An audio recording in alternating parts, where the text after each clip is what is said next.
LMC camera লাভারদের জন্য good news, চলে আসলো এলএমসি 8.4 এর নতুন আরেকটি ভার্সন, যেটা টোটালি ডিফারেন্ট আগের অ্যাপগুলো থেকে। এবং এই অ্যাপে আপনারা পেয়ে যাবেন 30+ প্রিমিয়াম এক্সএমএল, যেটা আজকের ভিডিওতে আপনাদেরকে দেখানো হবে। সো যারা এলএমসি দিয়ে মোবাইল ফটোগ্রাফি করতে পছন্দ করেন তাদের জন্য আজকের ভিডিওটি স্পেশালি তৈরি করা। তো অনেকেই আবার কমেন্ট করেন যে আপনার মোবাইল ফোনে নাকি এলএমসি ক্যামেরা সাপোর্ট করে না। তো আশা করি এই নতুন এলএমসি ক্যামেরা যে ভার্সনটি রয়েছে সেটা আপনার কম দামে মোবাইল ফোনে সাপোর্ট করবে এবং আপনি আপনার কম দামি মোবাইল ফোন দিয়ে প্রফেশনাল ফটোগ্রাফি করতে পারবেন। এই এলএমসি ক্যামেরা সম্পর্কে বিস্তারিত আর বলার দরকার নেই, আমরা হয়তো সবাই এই অ্যাপ সম্পর্কে জানি। এই অ্যাপ দিয়ে ফটো ক্লিক করার সাথে সাথেই ফটো অটোমেটিকলি এডিট হয়ে যায়, এক্সট্রা করে আর এডিট করা লাগে না। তো যাই হোক, সম্পূর্ণ ভিডিওটি দেখে শিখে নেবেন কীভাবে অ্যাপটি ইনস্টল করতে হয় এবং এক্সএমএল গুলো সেট আপ করে ফটোগ্রাফি করতে হয়। তো ভিডিও শুরুর আগে একটা রিকোয়েস্ট করবো, এই চ্যানেলটি সাবস্ক্রাইব করে ভিডিওতে লাইক দিয়ে দিবেন। যারা পেজ থেকে দেখছেন পেজটি ফলো দিয়ে ভিডিওটি শেয়ার করে দিবেন। সো গাইস, কথা না বাড়িয়ে আমাদের মোবাইল স্ক্রিনে চলে যাই। ফ্রেন্ডস, ক্যামেরা এবং এক্সএমএল সবগুলো একসাথে রয়েছে একটি জিপ ফাইলের ভিতরে, আর জিপ ফাইলের ডাউনলোড লিঙ্ক এই ভিডিও ডেসক্রিপশন চেক করলে আপনারা পেয়ে যাবেন। সেই লিঙ্কে ক্লিক করলে সরাসরি এই পেজটি পেয়ে যাবেন। এই যে দেখতে পাচ্ছেন, আমি একটি পেজে চলে আসছে। এখান থেকে এই জিপ ফাইলটা ডাউনলোড করার জন্য যে জিপ ফাইলে 3 ডট দেখতে পাচ্ছেন, 3 ডটে ক্লিক করবেন। তারপর সিম্পলি এখান থেকে ডাউনলোডে ক্লিক করে দিলে কিন্তু এই জিপ ফাইলটি আপনার মোবাইল ফোনে ডাউনলোড হয়ে যাবে। জিপ ফাইলটি ডাউনলোড করার পর আনজিপ করে কীভাবে অ্যাপটি ইনস্টল করতে হয় সেটা শিখিয়ে দিচ্ছি। তো আমি আমার মোবাইল ফোনের ফাইল ম্যানেজারে চলে যাব ফোন স্টোরেজে। তারপর আপনি চলে যাবেন ডাউনলোড ফোল্ডারে, সেখানে গেলে আপনারা জিপ ফাইলটি পেয়ে যাবেন। সো আমি জিপ ফাইলটি বাইরে বের করে নিয়েছি, তাই এখান থেকে জিপ ফাইলটাতে ক্লিক করে দিব, মানে আনজিপ করার জন্য। তারপর এই ফোল্ডারটা সিলেক্ট করে দিব, নিচ থেকে এক্সট্রাক্ট ফাইলে ক্লিক করব। এখান থেকে সিলেক্ট ফোল্ডারে ক্লিক করব, ফোন স্টোরেজে ক্লিক করব, উপর থেকে প্লাস আইকনে ক্লিক করে দিব। এখানে আমি বি দিয়ে একটা ফোল্ডার ক্রিয়েট করে নিলাম, টিক মার্কে ক্লিক করে দিব, এই বি ফোল্ডারটা সিলেক্ট করে দিব। তারপর এখান থেকে এক্সট্রা হেয়ারে ক্লিক করব। তারপর এখানে একটা পাসওয়ার্ড দিতে বলবে।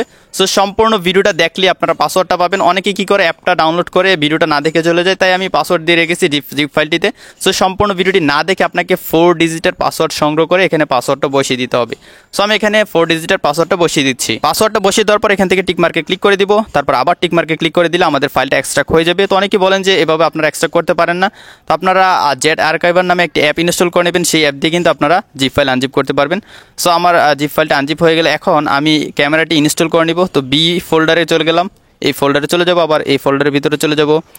তো দেখতে পাচ্ছেন এখানে সবগুলো এক্সএমএল দেখা যাচ্ছে। তো যে ক্যামেরা অ্যাপটা রয়েছে এই ক্যামেরা অ্যাপটা একদম প্রথমেই আমরা পেয়ে যাবো, একদম ডিফারেন্ট টাইপের লগো দিয়ে এই নতুন ক্যামেরাটি তৈরি করা হয়েছে। সো আমি এখান থেকে ক্যামেরাটাতে ক্লিক করব, তারপর সিম্পলি ইনস্টলে ক্লিক করে এই ক্যামেরাটি ইনস্টল করে নিব। ফ্রেন্ডস, ক্যামেরাটি ইনস্টল হয়ে গেলে এখান থেকে সিম্পলি ওপেনে ক্লিক করে দিব। তারপর কী করতে হবে সব কিছু আপনাদেরকে স্টেপ বাই স্টেপ দেখিয়ে দিচ্ছি। তারপর এখান থেকে সবগুলো পারমিশন আমরা দিয়ে দিব। তো সবগুলো পারমিশন আমি দিয়ে দিচ্ছি, অ্যালাউতে ক্লিক করে দিচ্ছি, আপনারা দেখতে পাচ্ছেন। তারপর আমাদের ক্যামেরা অ্যাপটি ওপেন হয়ে গেল, আমার সামনে ক্যামেরা আছে দেখতে পাচ্ছেন। তো এখন আমি এখান থেকে ডানে ক্লিক করে দিব, তারপর মিনিমাইজ করে এটাকে এখান থেকে আমরা ডিলিট করে দিব। ডিলিট করে দেওয়ার পর এখন আমরা চলে যাব আবার ফোন স্টোরেজে। তারপর কি করবো, এখান থেকে সবগুলো এক্সএমএল মানে অল সিলেক্ট করে নিব। অল সিলেক্ট করে নেওয়ার পর ক্যামেরা অ্যাপটি ডিসিলেক্ট করে দিব। তারপর নিচ থেকে আমরা কপিতে ক্লিক করব। কপিতে ক্লিক করার পর ফোন স্টোরেজে ক্লিক করব। তারপর একদম প্রথমে আমরা SGCam নামে একটি ফোল্ডার পেয়ে যাব। আপনি যখন ক্যামেরা অ্যাপটি ইনস্টল করে ওপেন করবেন অটোমেটিকলি একটি ফোল্ডার ক্রিয়েট হয়ে যাবে আপনার ফোন মেমোরিতে। তো সেই ফোল্ডারের নাম হচ্ছে SGCam। সো আপনারা এই SGCam ফোল্ডারে চলে যাবেন। তারপর এখানে এরকম একটা লগ নামে ফোল্ডার পেয়ে যাবেন। যদি এক্সএমএল নামে কোনো ফোল্ডার না থাকে, যদি থাকে সেই ফোল্ডারে আপনারা এক্সএমএলগুলো পেস্ট করে দিবেন। যদি না থাকে আপনারা উপর থেকে প্লাস আইকনে ক্লিক করে এখানে XML লিখে একটা ফোল্ডার ক্রিয়েট করে নেবেন। সো আমি XML লিখে একটা ফোল্ডার ক্রিয়েট করে নিলাম। তারপর এখান থেকে কপি হেয়ারে ক্লিক করে দিলাম। আমাদের যে XML ফাইলগুলো আছে সেগুলো আমরা ক্যামেরাতে কিন্তু ইম্পোর্ট করে নিলাম। এখন ক্যামেরাতে গিয়ে সেই XML ফাইল ইউজ করে আমরা ফটোগ্রাফি করবো। সো আমি এখান থেকে ক্যামেরাটা আবার ওপেন করে নিলাম। তারপর ফটোগ্রাফি করে লাইভ প্রুফ আপনাদেরকে দেখাবো। এখান থেকে আমরা চাইলে শর্টকাট ইউজ করতে পারি, তো আমি করবো না। তো আগের জিকেমের মতোই বা এলএনসির মতো আমরা ডান পাশ বাম পাশ খালি জায়গায় ডাবল ক্লিক করব, তাহলে আমাদের সামনে XML ফাইলগুলো শো করবে। তো দেখতে পাচ্ছেন সবগুলো XML ফাইল কিন্তু এখানে চলে আসছে। সো স্কাই রিলেটেড একটা XML ইউজ করে আমি আপনাদেরকে ফটোগ্রাফি করে দেখাবো এখন। তো এখানে অনেকগুলো প্রিমিয়াম XML আছে, আপনার ইচ্ছা মতো আপনারা যে কোনো XML সিলেক্ট করে কিন্তু ফটোগ্রাফি করতে পারবেন। তো আমি এখান থেকে 2 নম্বর যে XMLটা আছে সেটা সিলেক্ট করে ইম্পোর্টে ক্লিক করব। তারপর আমি আপনাদেরকে ফটোগ্রাফি করে দেখাচ্ছি, জাস্ট এটা দেখুন। সো আমি এখান থেকে একটা ফটো ক্লিক করব আকাশের। আমাদের ফটোটা ক্লিক হয়ে গেল। এখন আমি আপনাদেরকে ফটোটা ভিউ করে দেখাচ্ছি। তো দেখতে পাচ্ছেন ফটোটা কিন্তু ক্লিক হয়ে গেল এবং ফটোতে কিন্তু খুবই ভালো ডিটেল আছে। তো এখানে অনেক ধরনের প্রিমিয়াম XML আছে, এক একটা XML এর কাজ এক এক রকম, মানে এক এক কালার গ্রেডিং হবে।